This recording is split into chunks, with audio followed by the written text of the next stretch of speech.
Look closely at us. We stand here frozen in time, yet I am compelled to speak the truth of our silence. Welcome to an examination of one of the most unsettling episodes recorded in Georgia's historical record. Before proceeding, listeners are often invited to reflect on where they are hearing this account, and at what hour.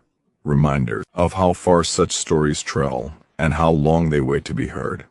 The year was 1847. In Wilkes County, Georgia, the Caldwell plantation stood prominently among vast stretches of cultivated cotton. The main house, distinguished by its white columns and wide veranda, sat atop a low rise overlooking nearly 800 acres of land. Within local society, the Caldwell name signified both wealth and influence. It was also associated with Thomas Caldwell's twin daughters, Elizabeth and Catherine, whose lives had become the subject of quiet speculation. The sisters were identical in appearance, even sharing a small birthmark above their right eyebrows. At 22 years of age, they were considered unusually old to remain unmarried for women of their class. Few beyond the plantation understood that beneath the appearance of refinement and order, events were unfolding that would ultimately dismantle the family's standing. County documents, uncovered during a courthouse renovation in 1952, revealed that the twins' mother had died during childbirth. Thomas Caldwell never remarried, devoting himself to raising his daughters and expanding his agricultural holdings. The earliest indication of irregular behavior appeared in a private letter written on April 8, 1847, by Margaret Sullivan, the household's longtime housekeeper. Writing to her sister in Savannah, Sullivan remarked that the young women had begun spending an unusual amount of time near the quarters, a matter she found troubling, though their father appeared unconcerned. The letter was later discovered preserved within a family Bible. The quarter Sullivan referenced housed the plantation's enslaved population, approximately 70 individuals living in a cluster of small wooden structures situated about half a mile from the main residence, partially hidden by a grove of oak trees. Among them were two men identified in plantation records as Samuel and Elijah, purchased in 1842 from a struggling South Carolina estate. Later historical accounts noted that both men possessed literacy skills, reportedly taught by children of their former enslaver. Literacy was strictly prohibited and carried severe punishment, prompting the men to conceal this knowledge upon their arrival. That concealment ended in the autumn of 1846, when Catherine Caldwell encountered Samuel reading a discarded newspaper in the stables. Rather than reporting him, Catherine returned. According to her diary, recovered in 1964 during the demolition of the plantation house, she began meeting Samuel in secret. Her entries from this period grew increasingly opaque, referencing shared understanding and private meetings. At the same time, estate records show that Samuel was reassigned from field labor to stable work, placing him closer to the main house.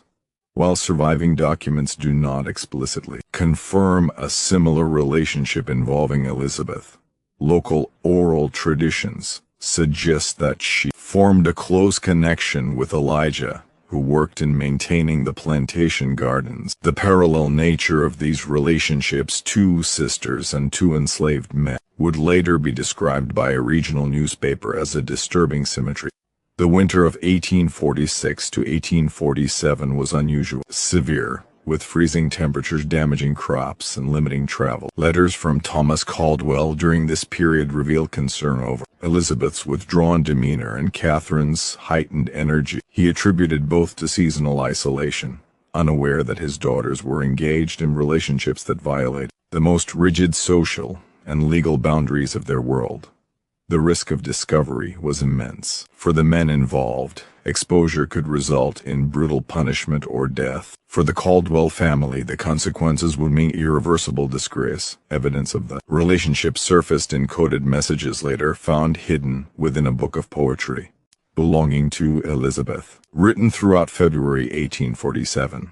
The notes appeared to coordinate meetings and expressed mutual devotion. One message referenced secrecy, moonless nights, and 4 hearts united, indicating that the sisters were acting in coordination rather than independently. The decisive moment came on March 15, 1847, when Thomas Caldwell announced that he had arranged marriages for both daughters to sons of neighboring plantation owners. Catherine later wrote that she concealed her despair behind composure. Elizabeth's response was not recorded, but subsequent actions suggest shared resistance. In the early hours of March 18, the plantation overseer, James Whittaker, was awakened by what he later described as an unprecedented disturbance. A small fire had been set in a storage building near the quarters. Though quickly extinguished, the confusion revealed a far more serious development. Elizabeth, Catherine, Samuel, and Elijah were gone. Search parties were organized immediately. The prevailing assumption, recorded in Whittaker's journal, was that the men had escaped and abducted the Caldwell daughters. A reward was offered, and the search expanded rapidly across the region, becoming one of the largest manhunts in the county's history. Thomas Caldwell deteriorated physically and mentally as the search continued. Unknown to those involved at the time, the fire had been deliberately set by Elizabeth as a diversion, a fact later disclosed in 1868 by a former house servant named Ruth. According to her testimony, Elizabeth had confided in her shortly before the escape and instructed her to remain silent. By April, Caldwell was confined to his bed, attended by household staff and a physician summoned from Augusta. On May 2, 1847, he received a letter whose contents were never publicly recorded. Witnesses later noted that upon reading it, he suffered an intense emotional outburst followed by collapse. He died 3 days later, the cause listed as apoplexy, a term commonly used at the time for stroke. Before continuing this account, viewers are invited to support the channel Mystery Solved by subscribing and sharing the video. You are also encouraged to leave a comment mentioning the country you are watching from, allowing us to understand how far these historical stories continue to travel across the world. Following the death of Thomas Caldwell, authority over the plantation passed to his brother, Edward Caldwell, who arrived from Charleston to assume control of the estate. During a systematic review of his brother's personal effects, Edward made a discovery that would fundamentally alter his understanding of the disappearance of his nieces. Hidden within Thomas Caldwell's private study was a small wooden box containing handwritten documents resembling marriage records. Huff crudely prepared, the documents bore signatures indicating that Elizabeth Caldwell had been joined in marriage to Elijah, and Catherine Caldwell to Samuel, on the night of March 17, 1847. Accompanying these papers was a letter believed to have been written by Catherine. In it, she explained that both sisters had fallen in love with the 2 men and, knowing their father would never consent, had planned their escape in secrecy.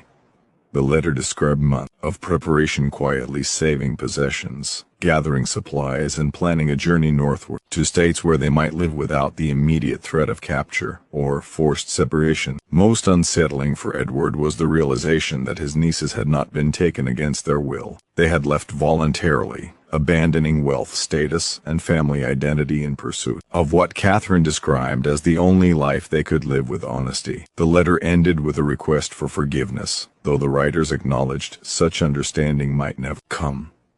After consulting legal advisors and trusted associates, Edward Caldwell made a decisive choice. He concealed the documents, sealed the box, and allowed the public narrative of abduction to stand. The search continued, but its purpose shifted from rescue to recovery. This version of events endured for nearly 20 years.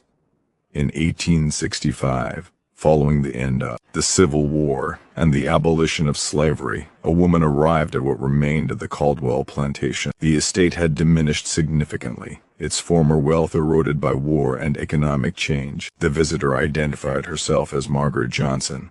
Her resemblance to the Miss Caldwell twins was unmistakable.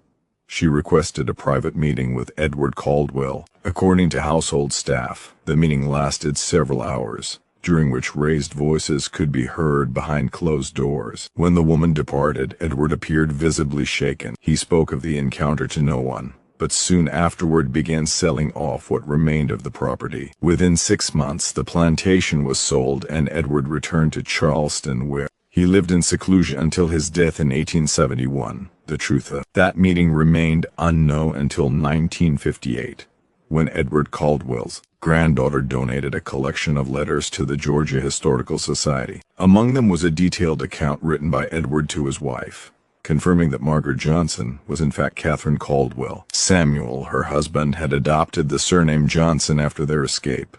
Catherine revealed that all four had reached Philadelphia with assistance from abolitionist networks. Elizabeth and Elijah later moved to Boston, adopting the surname Davis, where Elijah found work as a carpenter. Samuel established a modest but successful livery business, while Catherine supported the household through sewing. Both couples raised children who were never told of their mother's true origins. Catherine returned south only once, hoping to recover personal items belonging to her deceased mother and, more importantly, to correct the historical record. She wished it to be known that neither she nor her sister had been victims. They had made a conscious and dangerous choice. Edward refused. In his letter, he wrote that revealing the truth would bring unbearable shame upon the family and his brother's memory. He offered Catherine financial compensation in exchange for her sons and a promise never to return to Georgia. Records show that she departed for Philadelphia the following day and never came back. In 1883, a courthouse fire destroyed many records from Wilkes County's Antebellum period, further obscuring the case. Over time, the story evolved into local legend, layered with speculation and superstition. It was not until 1964, during the demolition of the original plantation house, that Catherine's diary was discovered, hidden within a wall compartment of her former bedroom.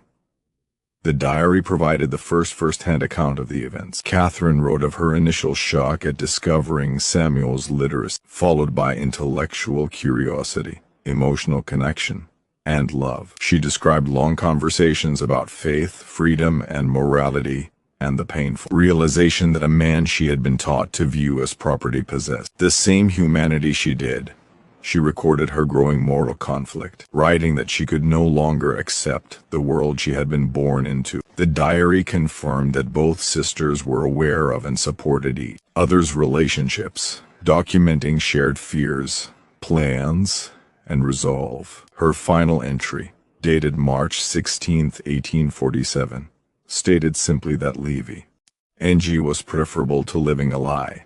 Further research in the 1960s uncovered shipping records, census data, and correspondence confirming the family's existence in Philadelphia and Boston. In 1968, a descendant of Elizabeth and Elijah Davis contacted historians, providing letters exchanged between the twins over several decades. These letters described lives marked by caution, fulfillment, and continued concern over discovery, especially after the passage of the Fugitive Slave Act. A letter dated July 4, 1865, reflected Catherine's belief that true freedom had finally arrived. She wondered whether her father, freed from the constraints of his world, might one day have understood her choice. The Caldwell twins incident was ultimately reclassified not as an abduction, but as a deliberate rejection of an unjust system by two women willing to sacrifice everything for conscience and love. Their descendants, scattered across the northern United States, have largely chosen privacy, grappling with a legacy shaped by both oppression and resistance. Today, the land where the Caldwell plantation once stood bears little trace of its past. A small historical marker makes no mention of the twins. Their story survives instead in archives, letters, and memory, a quiet challenge to simplified narratives of history as historians continue to search for truth. The story of Elizabeth and Catherine Caldwell reminds us that history is not only shaped by laws and wars, but by individual courage. Small decisions made in silence can echo across generations. Samuel later characterized Catherine's decision to undertake the journey south as imprudent yet unavoidable, undertaken in the hope that it might bring her a measure of emotional resolution. His journal entry following her return, however, suggests that the visit failed to provide the closure she sought. Rather than easing her distress, the meeting with Edward Caldwell appears to have intensified her unease. Catherine returned carrying an unresolved burden, particularly the knowledge that her father had died believing his daughter had been forcibly taken, perhaps even killed. Samuel noted that this belief haunted her persistently, in ways he felt powerless to alleviate. A major documentary breakthrough occurred in 1967, when researchers uncovered baptismal records from a small African Methodist Episcopal congregation in Philadelphia. These records listed the Johnson and Davis children and, notably, identified godparents for each baptism. The entries revealed that Elizabeth served as godmother to Catherine's firstborn son, while Catherine fulfilled the same role for Elizabeth's daughter. This reciprocal arrangement suggests that despite the dislocations and dangers of their new lives, the sisters maintained a close and deliberate bond. The church records further indicate that both families relocated frequently within Philadelphia and later Boston, with moves occurring approximately every 2 years. When considered alongside contemporaneous legal developments, particularly the passage and enforcement of the Fugitive Slave Act, these repeated relocations strongly suggest an ongoing fear of detection and capture. Such movement points to a sustained condition of anxiety that likely shaped their daily lives even after reaching nominal freedom. By 1855, municipal directories and tax records show that Samuel Johnson had established a small but profitable livery business in a predominantly immigrant neighborhood of Philadelphia. Within 8 years of his arrival in the city, he had achieved a level of economic stability sufficient to purchase a modest home, an outcome that stands as a remarkable testament to both opportunity and resilience under conditions of persistent threat. Elijah and Elizabeth followed a different trajectory. By 1854, they had moved from Boston to a rural farming community in western Massachusetts. Local records identify Elijah as a carpenter and cabinet maker, while Elizabeth contributed to the household income by teaching reading and basic arithmetic to neighborhood children. Their decision to settle in a relatively isolated area may have provided an additional measure of security, reducing exposure to scrutiny that would have been more pronounced in urban centers. Another significant discovery emerged in 1968, when a historian examining the archives of abolitionist organizations identified contributors writing under the names Catherine Johnson and Elizabeth Davis. Hesse pseudonymous authors were linked to a series of anonymous letters published between 1852 and 1858 in The Liberator and other anti-slavery newspapers. Although the letters never disclosed the writers' identities or personal histories, they offered incisive critiques of slavery grounded in first-hand familiarity with plantation life. Particularly striking is the manner in which these writings addressed not only the suffering of the enslaved, but also the moral degradation inflicted upon enslavers. One letter, widely attributed to Elizabeth, described slavery as a corrosive force that deformed the conscience of the master as surely as it broke the body of the enslaved, rendering genuine human relationships impossible within the system's rigidly enforced boundaries. The Civil War introduced new uncertainties. Samuel's journals from 1861 to 1865 convey a mixture of apprehension and guarded optimism. He recorded financial contributions to Union causes, attendance at community meetings, and widespread anxiety about the consequences of a Confederate victory for free black communities in the North. A January 1863 entry following the Emancipation Proclamation is especially revealing. While acknowledging the proclamation's limited immediate effect, Samuel emphasized its moral importance, noting that it marked the first official recognition by the nation of a truth long denied, that no individual has the right to own another. He recorded a quiet celebration shared with Elizabeth underscoring the deeply personal significance of the moment for those who had lived on both sides of this terrible divide. The post-war years brought increased legal security, but documentary evidence suggests that both families continued to live cautiously, never fully disclosing their origins even as the threat of re-enslavement diminished. In 1873, the Johnson family suffered a sudden loss. When Samuel died of pneumonia at approximately 50 years of age, his death certificate preserved in Philadelphia city records lists his occupation simply as business owner and his race as colored, offering no hint of the extraordinary life he had lived. Catherine never remarried. City directories indicate that she continued operating the livery business with assistance from her eldest son until 1881, when she sold the enterprise and moved to live with her daughter in upstate New York. She died there in 1890, at roughly 65 years of age.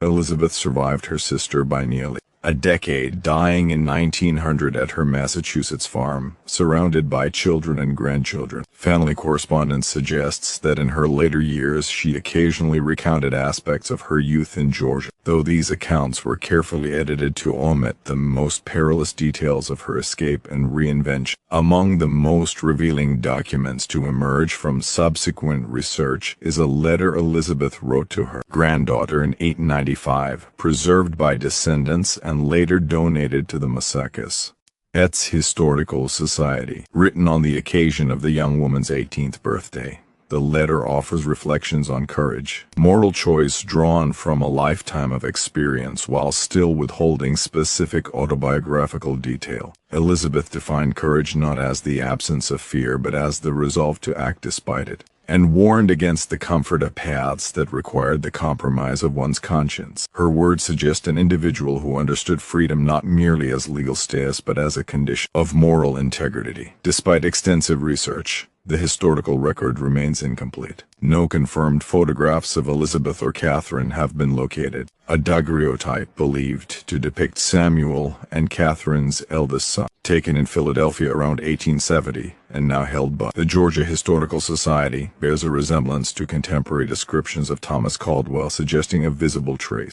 of the family's complex lineage. Archaeological excavations conducted in 1969 at the former Caldwell plantation site uncovered the foundations of the slave quarters and yielded several artifacts, including a small carved wooden bird. According to Catherine's diary, this object was a gift from Samuel. It now resides in a museum collection, a rare material witness to a relationship otherwise documented primarily through fragments of text.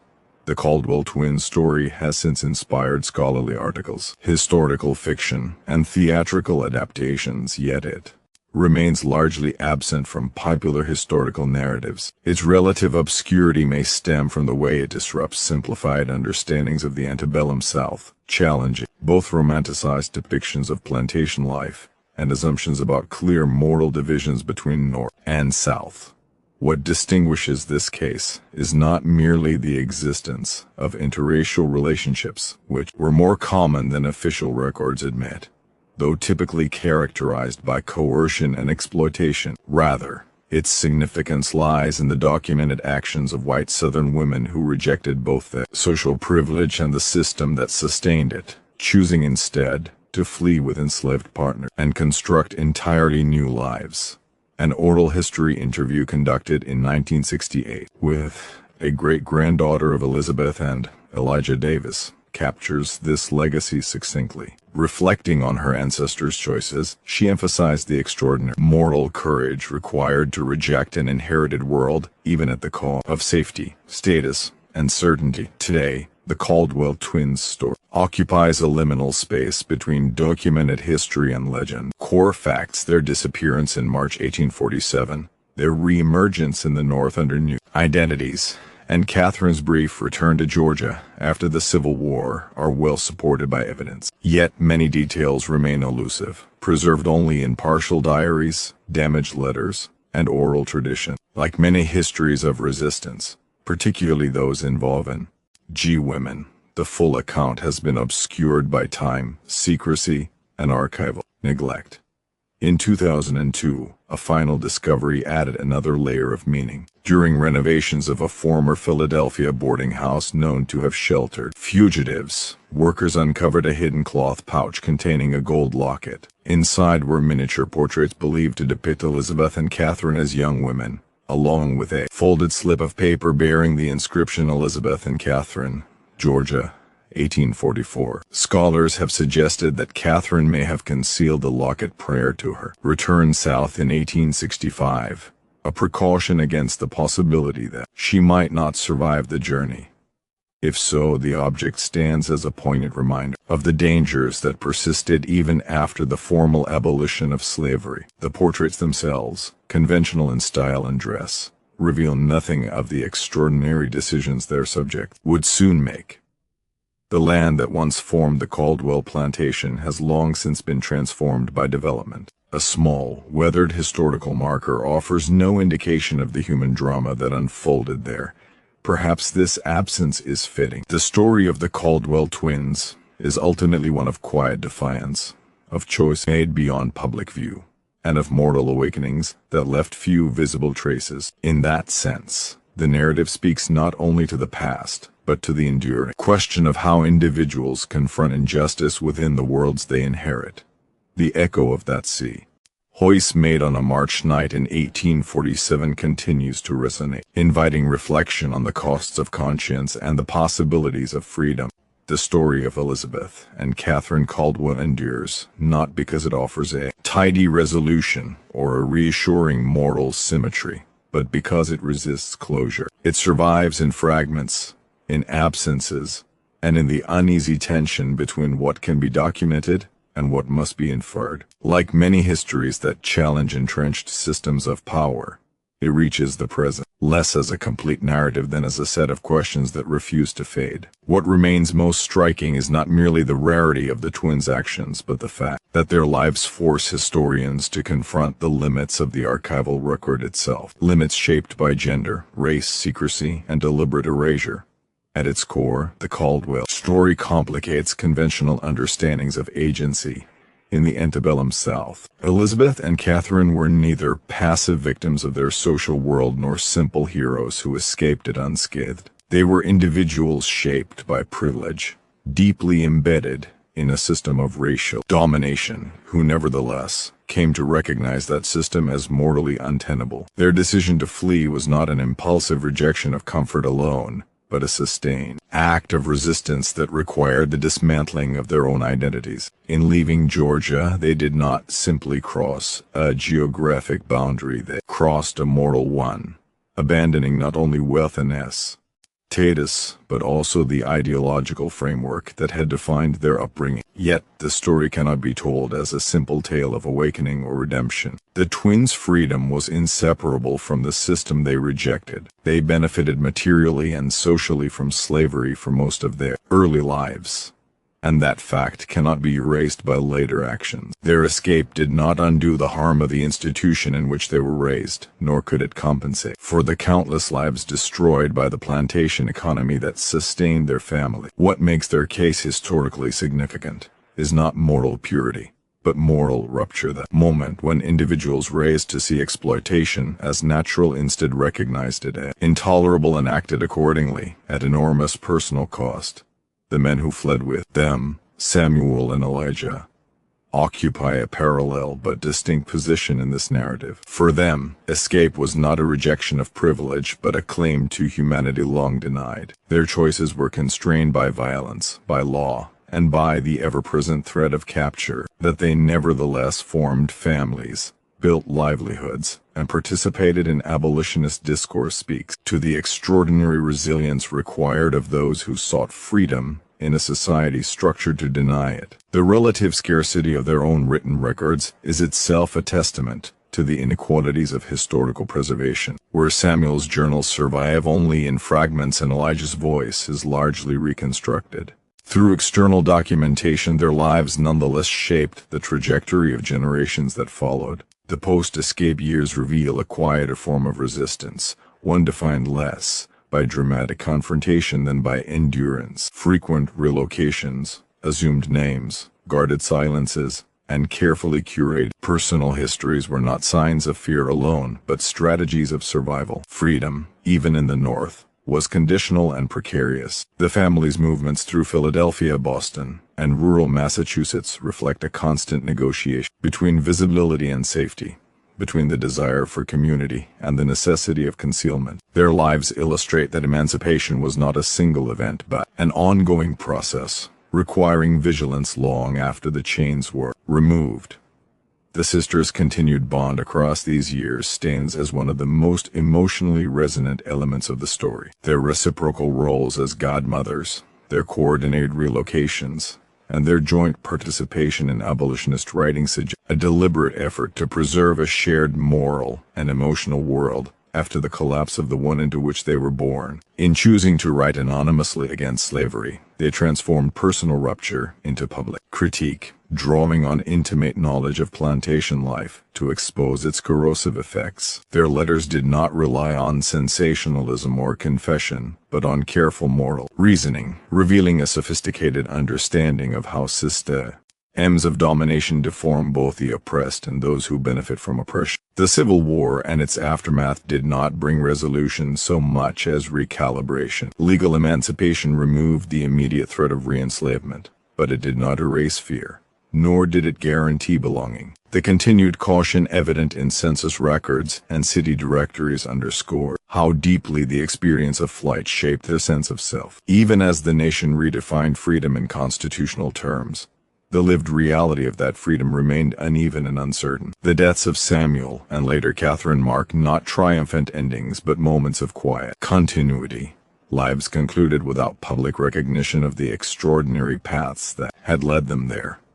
Elizabeth's longevity and her carefully worded correspondence with descendants reveal another dimension of historical memory, the ethics of silence. Her choice to shield later generations from the full dangers of her past was not an act of denial, but of protection. In a society still marked by racial violence and inequality, disclosure carried risks not only for herself but for her children and grandchildren. The partial stories she shared emphasizing courage, moral choice, and integrity without specific detail represent a form of intergenerational transmission shaped by both love and fear. They remind us that what is remembered is often as significant as what is withheld. Material traces: the carved wooden bird, the daguerreotype, the hidden locket anchor this narrative in physical reality, offering rare moments where abstract history becomes tangible. These objects matter not because they resolve unanswered questions, but because they testify to lives lived in defiance of expectation. The locket in particular, concealed within a building associated with the Underground Railroad, encapsulates the story's enduring tension between exposure and concealment. If Catherine hid it as a safeguard before returning south, it reflects a profound awareness that the past could still claim her, even in an era of supposed freedom. That the portraits depict two conventional young women of the planter class only heightens the dissonance between appearance and action that defines their legacy. The gradual disappearance of the Caldwell plantation from the physical landscape mirrors the broader erosion of uncomfortable histories. Suburban development, weathered markers, and the absence of public commemoration all contribute to a forgetting that is neither accidental nor neutral. Stories like this one challenge dominant narratives precisely because they expose the instability of moral categories often applied to the antebellum period. They reveal that resistance could emerge from within systems of power, and that complicity and defiance were sometimes embodied in the same individuals. For historians, the Caldwell case underscores the necessity of ridding archives against themselves. Diaries, church records, city directories, archaeological remains, and oral histories must be assembled, not into a seamless story, but into a constellation of evidence that acknowledges uncertainty. Gaps are not merely obstacles, they are data, pointing to the forces that shaped what was recorded and what was erased. The absence of photographs of the sisters, the missing pages of letters, and the reliance on recollections all reflect the structural silences imposed on women and on those whose lives transgressed social norms. Ultimately, the significance of the Caldwell twins lies not in their uniqueness alone, but in what their story reveals about moral choice under constraint. Their decision to abandon a world built on injustice did not guarantee safety, happiness, or absolution. It guaranteed only uncertainty.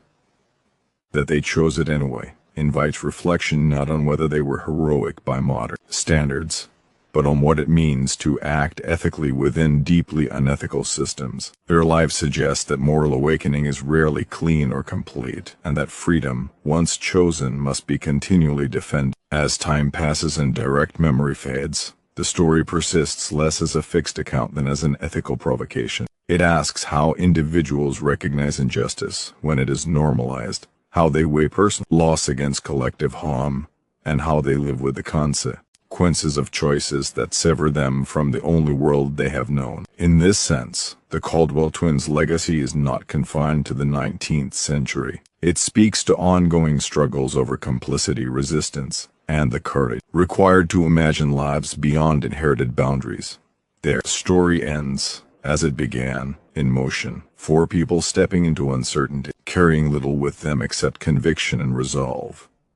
That moment cannot be fully recovered, measured, or quantified, but its resonance endures, not as a monument or a marker, but as a reminder that history is shaped as much by quiet, perilous choices as by laws and battles. The echo of that choice continues to challenge those who encounter it, asking not what we admire in the past, but what we might be willing to risk in the present to live according to our deepest moral truths.